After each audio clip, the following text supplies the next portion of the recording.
সবথেকে বড় কথা হলো, বাবা হলো সে যে যখন আমরা মেয়েরা ফার্স্ট টাইম রান্না করতে শিখি না, একটু ভুল হলে কিন্তু মারা বলে দেয় যে এটা কিন্তু ঠিক হয়নি, কি ভুল হয়েছে, ঠিক আছে।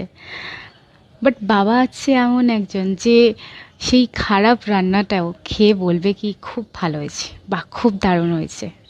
বাবা হলো সে যে সন্তানরা খুব বড় কিছু বা সন্তানদের কাছে খুব বড় কিছু আশা করে না, শুধু একটা জিনিসই আশা করে যে আমার সন্তান যেন ভালো মানুষ হয়ে উঠুক, সবার উপকারে লাগুক, আর বাবা মার কথা তো ডেফিনেটলি শুনুক।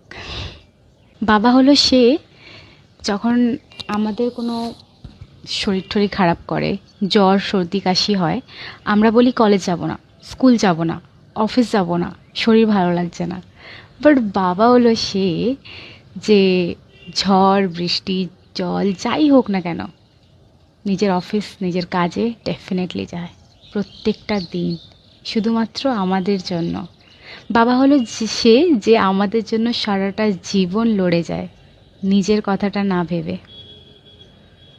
আমার কাছে বাবার ডেফিনেশন হলো এটা। আর এই ভিডিওটা প্রচুর শেয়ার করো, সেই বাবাদের কাছে যাতে পৌঁছাতে পারে আমাদের মেয়েদের মনের কথাটা। Happy father's day.